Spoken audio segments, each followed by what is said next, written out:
morning, everybody. My name is Pete Naraki. I'm obviously, TDI member. I'm an IT.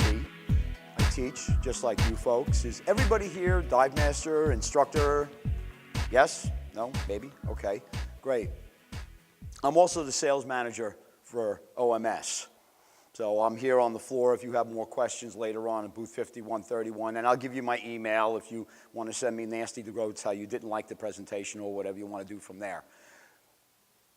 Organizing a demo day. How many of you work for a manufacturer? So we're going to talk about a few topics on that. What we want to do, so we want to see if this works. Oops. What's a demo about? Do we even want one? There we are. What are the goals we want to accomplish? How do you organize it? And finally, what kind of gear are you going to use? Manufacturer demo events. Now, you all know about the DUI dog days. Every manufacturer has attempted to do this and done it over the last 15 years. And you've noticed that they've dropped off or they've stopped, okay? They're very expensive to run, and it's always about return of investment at this point. Not that they have a value, but it doesn't necessarily work for everybody everywhere. And part of the problem with that is the amount of gear that you're going to have. Manufacturers, all manufacturers, have difficulties getting equipment out there. It really comes down to, let's just use this room. Who do I offend by not sending you gear because I can't? It makes it very difficult at this point. And actually, I worked for Dive Right also, and I ran events all over the planet. And we've seen a drop-off in the attendance at this point, and a lot of that has to do with the internet, because people get a lot of information there. And that doesn't mean they necessarily want to go there. You know, I don't like this thing. Ah, here it is. So we have a demo, and the definition of the demo, it's straightforward, but it implies a sales process, which is one of the reasons why demo events have dropped off. Because people go, I'm going to go to XYZ demo event, and they're going to try to sell me something. So why do I want to go there? I go into my local dive shop, they want to try to sell me something. So nobody's getting excited by a commercial anymore, because all the information that they were getting before. I remember when I was running a dive shop, a rep would walk in, and the first thing he'd do, you want lunch? Yeah. I'd lock him in my office, and I would glean every bit of information he had, because I couldn't get it anywhere. There was no internet. I was running a shop back in the 80s. He knew everything. All I had was a catalog, and you couldn't get that much information out of a catalog. So I'd feed him, I'd wine him and dine him, just keep talking. So we knew what was going on. But when you go to demos, all the information's there, but people come in forewarned and forearmed. They're already sitting there. What are they? You've seen it. Pull out their phone. They Google it. They have the PDF. They know what's going on. I watched a trade show, working the trade show, and I was working as a rep. People would come in. I'd explain everything on what this could do. And they'd be like, great. Then they'd walk in. They'd say, oh, I'm standing right here. Thanks. Walk out. They got all the information. They didn't need me. I was done. Okay?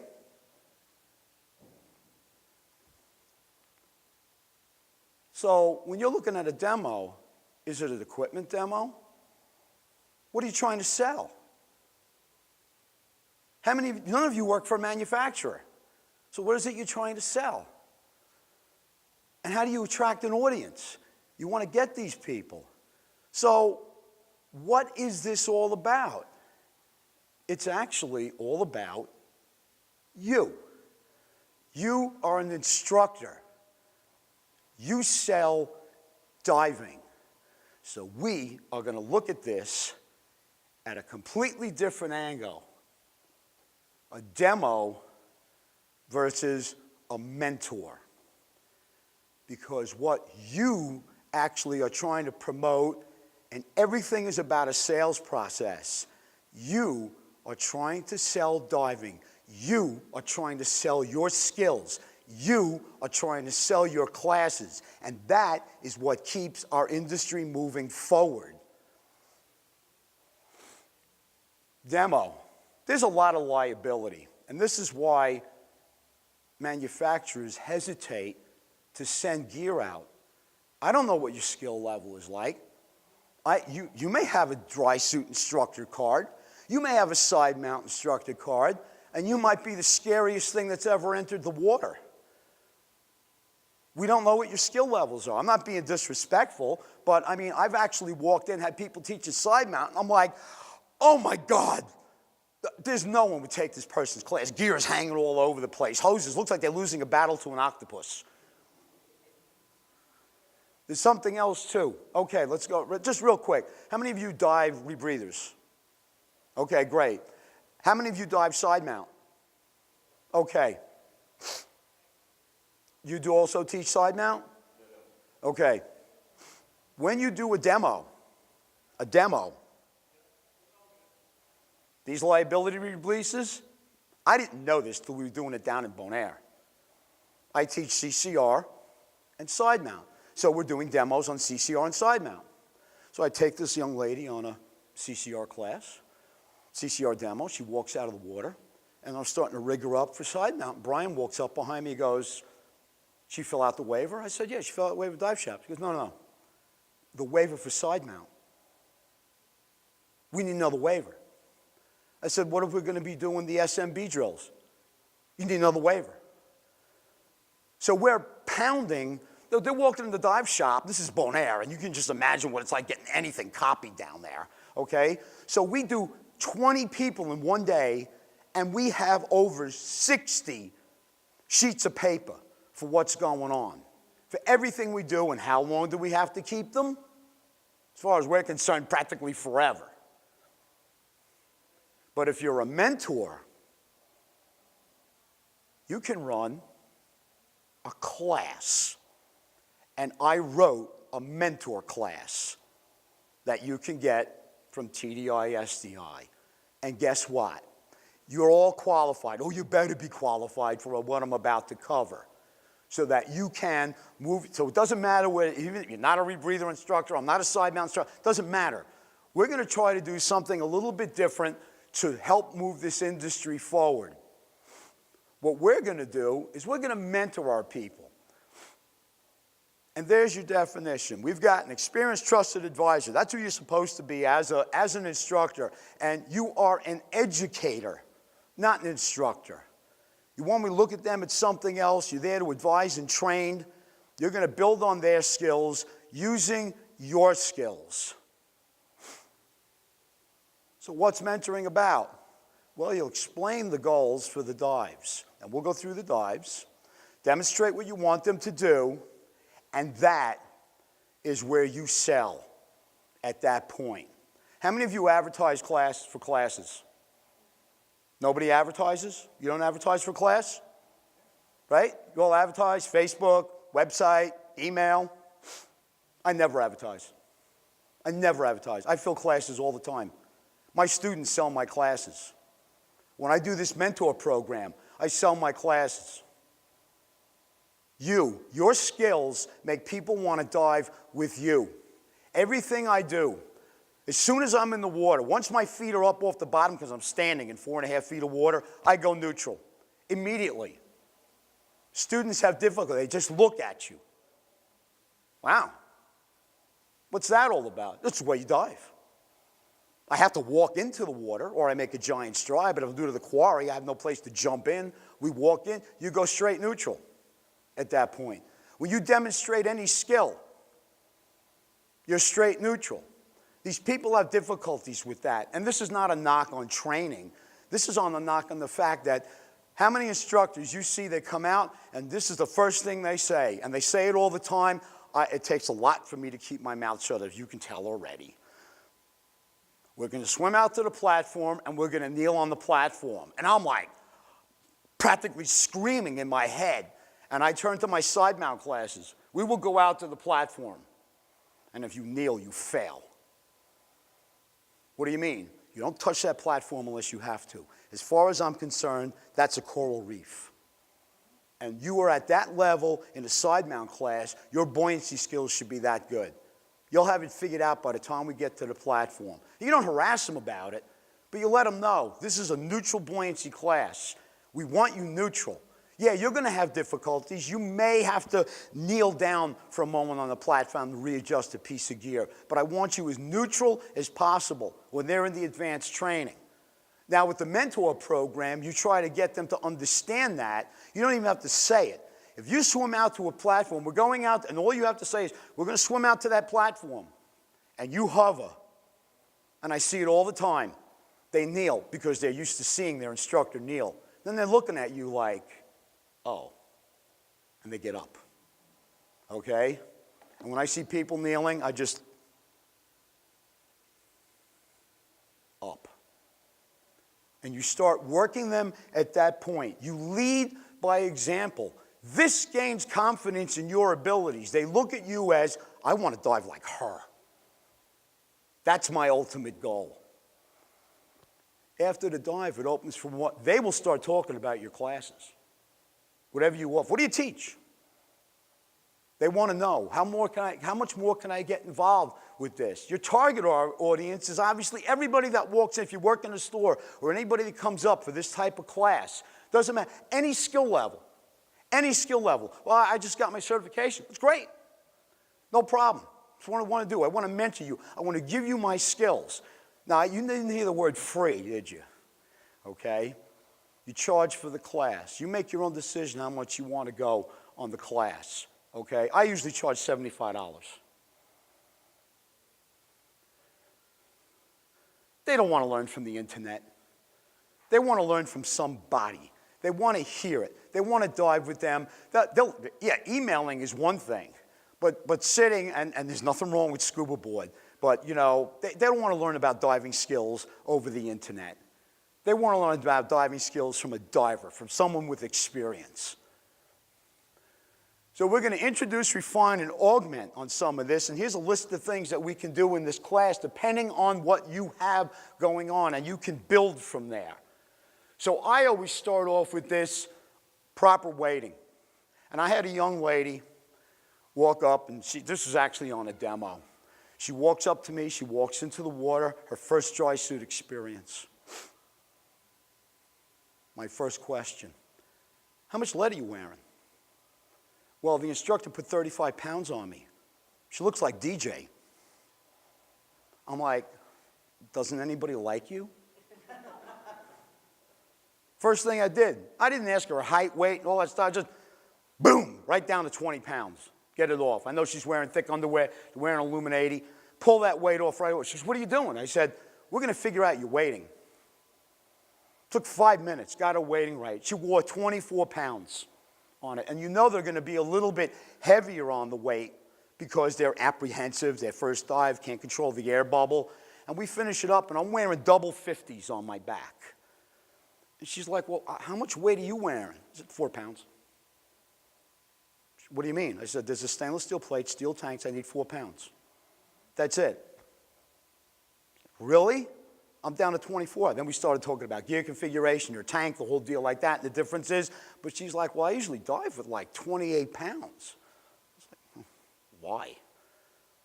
But in the mentoring program, that's the first thing I start off. I get their weighting right, their gear configuration. I let them set up their own gear, get it all set the way they did it. And you're never critical or negative on it, but it's like, you know, you got that hose sticking out, which is really great for using to hold on to you while we're making the dive. But how about we make that change during the surface interval? You know, there's ways of keeping it. Well, I have difficulties grabbing this and that and the other thing. You work within their configuration. To me, I don't care what you bought, what you own. You work with what they already own. Make them feel proud of their equipment, but you want it to be as best as possible for what they're doing. And then you work on their trim. And you'll work on their trim by they watch you swim out. And they're dragging along the bottom, And I'll come out and I'll go, well, I knew we had no problems getting back to the beach. Why? Well, there was this line of silt that you guys left on the way out, so I knew where to go back. And they get it. They see it. I mean, you make little jokes about it, but you work them up at that point. Then you bring them back and get it again. Maybe what we need to do is shift your weight around. No one's ever taught them. She puts 24 pounds on. When she first put the weight on, she had all the weight over here in the front. And she had difficulty. She'd come up on the surface, and we'd be talking, and she'd be going splat with a stabilizing jacket because she had so much weight in the front. I said, you know, if you move that weight toward the back and lighter weight in the front, it's the same weight. It's distribution. And then we came back. She's like, wow, I don't have to fight. I said, yeah, you put the weight in the back by the tank, and you'll feel more comfortable. Not on the tank, just shifting the weight back. Sometimes even in a weight pocket, putting the heavier weight toward the rear will change their trim in the water. And then I introduce fin kicks. I always swim with a frog kick. That's my preferred kick, okay? I swim with the frog kick. They watch that. I show them the helicopter turn, the back kick, the modified frog, and the modified flutter. And we have cards from SDI and TDI, so you don't have to talk to them underwater, okay? And I carry a slate, one of those erasable slates. That's the world's greatest invention as far as I'm concerned for instruction. Because when I was teaching CCR classes, well, when I pulled the slate out, it had a nickname. It was called the yellow slate of death, which means there was another drill coming, okay? And Brian Carney found out when he took his first side mount class with me. We go off and take the class, and Brian, we're in the water or on the bottom, and Brian comes up, he goes, when do we surface? When the skills are done or you're down to 1/3 of your gas. And when we finished the dive, I said, Brian, if you wanted to talk, there's another organization that teaches talking, not diving. Have a good time. You know, we dive. That's what you want to do. And that's the other thing that they're not used to. They're not used to spending all their time in the water. How many of you have taken a diver on their first dive in an advanced class, and the dive lasted 60 minutes? And they come up and go, that's the longest dive I've ever made in my life. A lot of them. A lot of them. CCR divers like, well, there's a 2-hour swim involved in this class. What are you talking about? You know, yeah, you can swim for 2 hours. Why? Well, that's what rebreather diving is all about. It's about time. I didn't say we were swim fast. We're just going to swim. And then you introduce these, and then you work with them. You're not teaching an entire class. You're mentoring. You're showing them there's other ways of working. And you give them reasons for it. With the frog kick, to cut down on any type of silt on the bottom. The helicopter turn. Instead of going vertical and turning around and looking for your buddy, learn to pivot at that point. And they only have to go one way in the beginning. You're just getting them into the basics. Back kick. What do I need a back kick for? I'm not going to back up from a shark. But when you're taking a photograph and you're too close, instead of pushing off a coral reef, you show them how to back up, and now you can do that macro photography and keep yourself in position. You give them reasons. You give them more skills. So let's use an example. How many do the kick cycle drill in some of their classes? Okay? How many of you run a tape measure along the bottom? How many of you carry a tape measure during your dives normally? How many of you carry a spool or a reel? I know everybody. I hope everybody. You let the students in a mentoring class do the work. You show them how to use the reel. It's a 100-foot course, right? It's 100 feet long. It's a max 4-to-1 ratio. I swim it out 10 feet. And I tell them, beginning, everything I do, you watch because you're going to do. I swim it out 10 feet, and I hand it to somebody else. They swim it out another 10 or 15 feet. I hand it to somebody else. They go another 10, 15. Boom, boom, boom. By the time we're done, we've laid the entire course out. And I've knotted my line every 10 feet. And at the 50-foot mark, I put 3 knots. And at the end, there's 3 knots because, I can guarantee there's nothing exactly 100 feet from where you started. So you might have to go a little bit further in order to tie off. Then I give them line arrows. They put a line arrow at the end that points to the way back. I show them the proper way to put on a line arrow.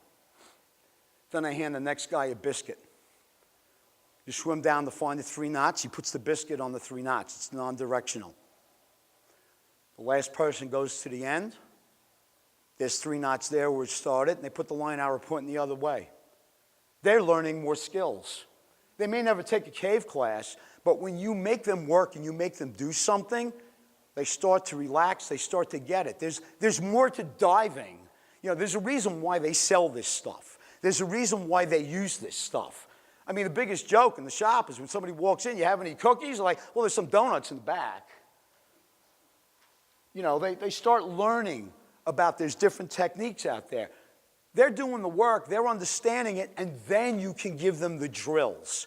And usually what I do on the mentoring program, I do, instead of distance with kick and distance with time, I just do distance with kick so that they learn how far they're going on their kick cycles. And how many times do they run the course? How many times do they run the course? Don't all answer at once, please. 4. 4 times. They go down and they count their kicks. And I leave a slate on the end. I use a multi-page slate with their name. And they get down to the end and they write down it took 37 kicks to get here.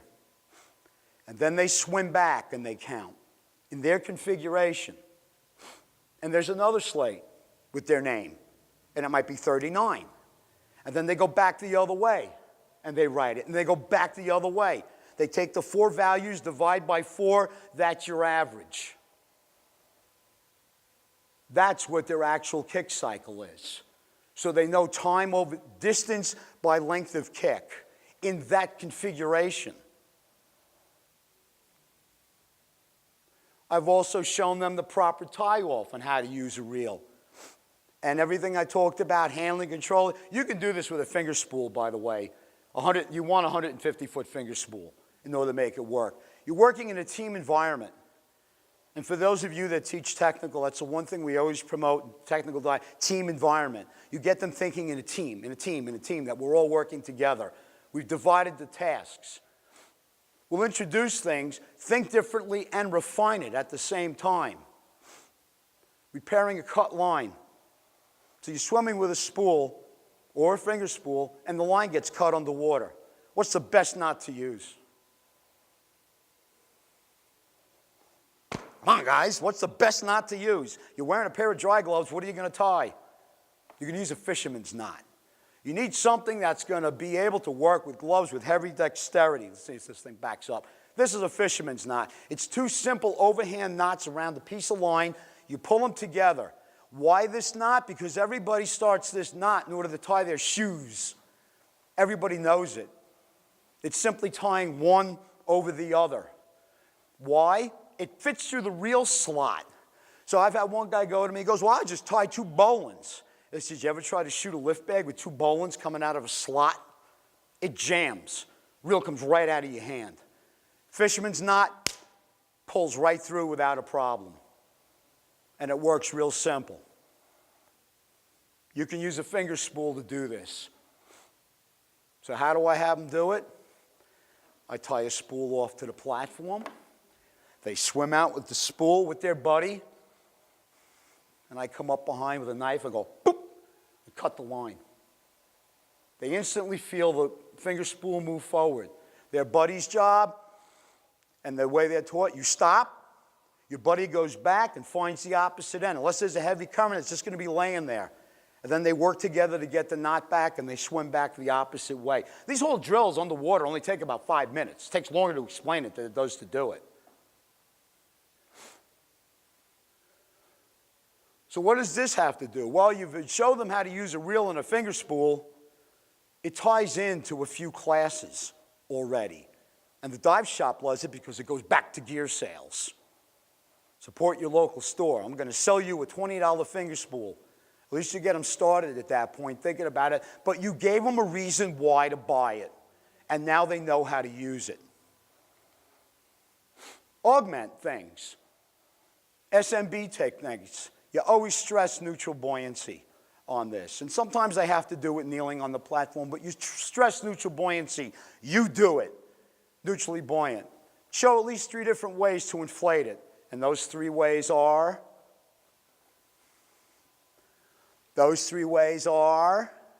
give me one. What's one way to inflate an SMB? Oral inflation. What's the second way? Use your regulator. What's the third way? Nope. And if you do plug in a power inflator, which one? If you have a dry suit, you use the dry suit hose. You should not use your BC hose because now they don't have control of the buoyancy at this point. But there's another way of doing it. And I use this in my CCR classes because they're all there pulling out that 7-foot hose.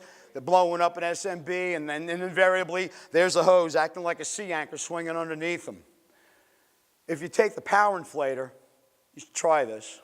You take your power inflator, once you get it up over your air cell and you push both buttons at the same time, your air cell doesn't inflate. The air goes out. So you actually can take the power inflator, and this only works with a standard power inflator, not if you're using something like an Air 2.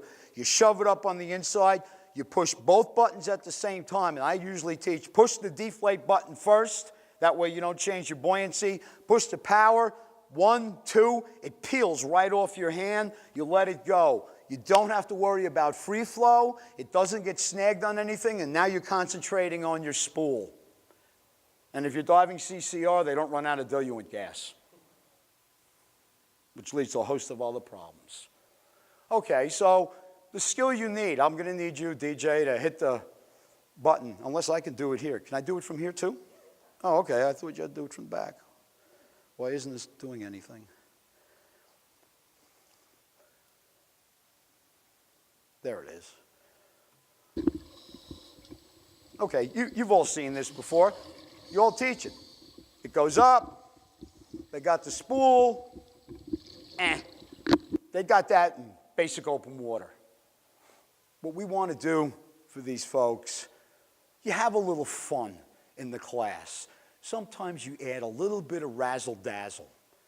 And I'm sure there's some people are sitting in this room, you've seen this before, but I did this down in Bonaire, and eventually we're going to find, where's that?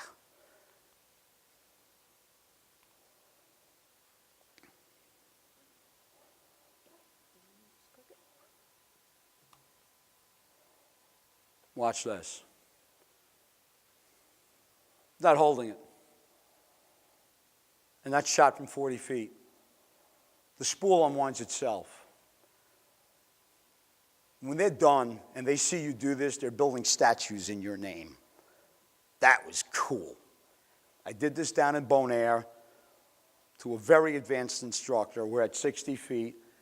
I used my technique I just told you. I shoot it off, and I let the finger spool go, and he's trying to grab it, and I'm sitting there pushing him off. I'm like, let it go.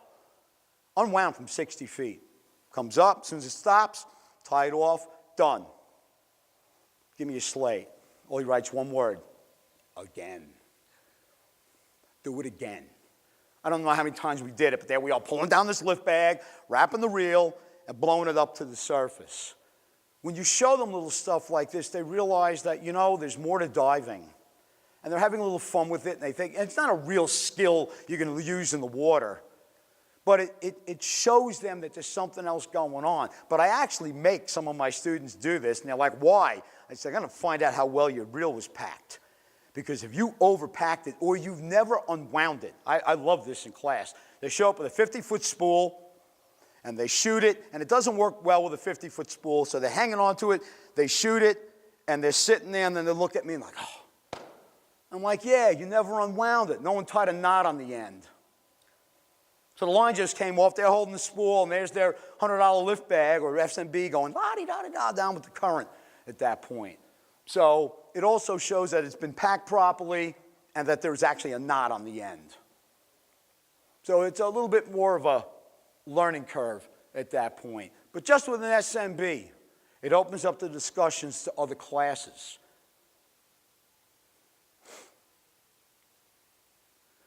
So adding more to lift bags.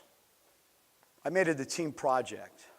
They swim out. You know, it's usual. I see this at Lake Phoenix over by me. I'm on the East Coast. And they have 5-gallon buckets full of concrete with a lifting eye on the end. And you might be surprised. I haven't seen anything with a lifting eye except a bucket while you're diving. If you want to bring up an outboard motor, there's no lift eye on it. But they need to pick up another skill at this point. Milk carton, 4 different lengths of line, and I teach the following knots: the sheath bend, the bowline, and the clove hitch. All knots that you can tie with gloves.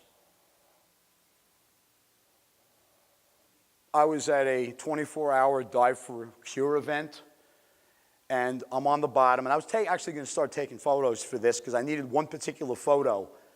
And the ladies are looking at me while I'm putting this cradle together, and I pull out my slate and I write, knots 101. They're like, yeah. 90 minutes of tying one knot each. I taught them how to tie knots underwater. And I used different colored pieces of line. You teach the entire group the 3 knots. You do this, and I usually do is pre-dive, explain the use of each knot, and then you're going to add the lift bag. You create a cradle using the 3 knots. And I use a milk carton, and at a quarry, I just fill it up with rocks. And every team member has their own knot. They only have to know how to tie 1 knot during the dive. And they work as a team. They add the lift bag at this point, then they can inflate it, and they have to bring it up to the surface under control. Then they bring it down, they repack it, they take all the knots apart, and we swim back, and I usually get stuck taking care of the milk carton. Okay? So your lift bag is now search and recovery, PSD, other classes, but once again, we're back to gear sales. You can explain the use, search and recovery class, they get more skills. This is just a mentoring program. You're just adding some more skills to this point. It gives them a reason. This is just one thing we do in this class, in a search and recovery class. It's for everybody. They don't need to buy any gear for this class. It's designed to improve their diving. 4-to-1 ratio. And I've used places like Dutch Springs, and I'll get into a story on that, which I wish Brian was still here. So when you do that, you do have to become a mentor program instructor, okay? You don't have to go to an IT, all right? You should all be able to tie a knot, use a lift bag. You better know how to tie a knot, use a lift bag and an SMB and a spool. You are a dive educator at this point. But it makes your life easier for our organization. You'll use the student photos, you'll have liability coverage because it's actually a class, and they will actually get a C card at this point. So everybody's happy. Brian's making money, they're getting a card, and you've got everything you need as a professional to track their progress. Use the gear they're already own. Now, provide lift bags, reels, SMB, and spools. Since you're all here, and I am the sales manager at OMS, I get to offer you one thing.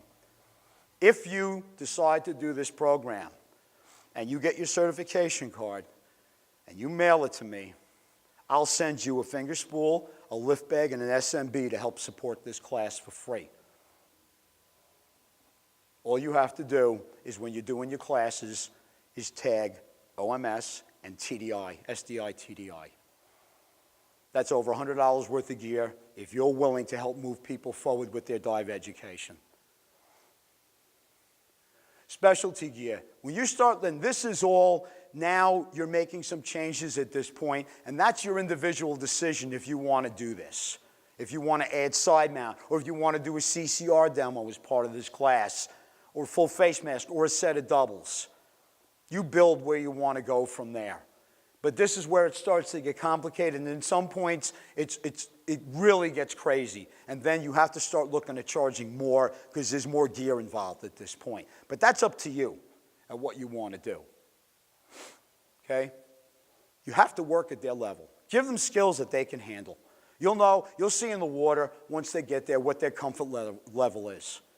And you give them whatever skill that they can comfortably handle, and you guide them up to a higher level at this point. But the most important thing they should come out of this is proper buoyancy, and how to shoot an SMB neutrally buoyant. If at the end of this they've got those skills, you've mentored them to a level that makes sense, a level that they should all have. Okay, because we all know introductory classes, they introduce how to shoot an SMB, and then they're done. Well, I took that skill, I'm done. Yeah, well, okay, now you're doing a drift dive somewhere, and the bottom is 1,000 feet deep, and you've got to decompress, because the dive was longer. You got to shoot a SMB to the surface. Well, it doesn't help if you drop the SMB to the reel to 1,000 feet. The SMB hits the surface without it, because you didn't practice it. This is part of it, and you'd be amazed. Once you get them done with this, they'll go back to a quarry just to practice that skill. Your end result, and your students sell your classes. Something as simple as this. Let's go back to Dutch Springs. 2013, we put out this as a mission statement, and back then we called it the Intro to Tech event. And the date when this came out, and I'm talking to Brian, I want to do this at Dutch Springs. He goes, well, that's 6 weeks later. And TDI was actually going to take care of the registration for it. He's like, well, that's 6 weeks later. I said, well, I have 9 instructors that volunteered to do this, and we can take 18 people. He's like, you won't get 18 people. He goes, yeah, I don't know if this, you'll probably get 4 or 5. I said, well, how about we do this the easy way? Just do what I ask, set it up, and let's see what happens. I get a phone call 10 days later. Can we start a waiting list? We filled it instantly. People want more training. They like the fact that they were going to work with an instructor at an upper level at this point. The only thing I told the instructors, because of all the up and down, no rebreathers for this. You guys have to be on open circuit. But if you want to wear a set of doubles, have at it. I want them to see you swimming around with a set of doubles neutrally buoyant. You have side mount, have at it. You could do all the other skills. I don't care what you're wearing. I want them to see that you are working at a slightly different level at this point. Your students. I work at one dive shop basically over in Virginia Beach. I do this event, and my students, once Pete running that class, you got to take this class. You got to take this class. It's a blast. We had such a good time. And then that just grows. On all the other classes, they sign up and move forward from there. Your students do all the work for you if your skill level is at a good level. So you really need to, and I know you all know how to dive well, you're all instructors, but sometimes you have to be just a little higher to get them to do it that way, and they look at you like you're today's hero. You're working at a level that I want to be at. When they walk out, they should be saying to themselves, I want to be like her. I want to be like her. I want to be like him. You don't have to say anything. Your gear's put together properly. You're working properly. You follow all the parameters. You don't talk. I don't sit there and talk about my trimix dives or cave dives or anything else. It's like, we're going to go diving. You come out of the water, they go, what's that for? What's that for? Why do you wear that? How do you have a 7-foot hose that I don't see dragging all over the bottom? How do you do that? Then they realize there's more to diving than just slapping this stuff on and falling in the water. They start to build on their skills. They get more excited. You promote technique, not tech. Even in OMS, we don't use the word tech. It's like forbidden to use the word tech in conversation. It's all about technique. We want to invite people in. We want to teach you the techniques. We want to improve your diving. Any questions? That's my email. I gave you the offer if you'd like to be part of this. You get with TDI, and you can do the paperwork for them to get the certification. I'll send you the outline if you need it. If you want, I'll actually set up a Dropbox, and you can also get this presentation on Dropbox. Don't steal my photos. Any questions?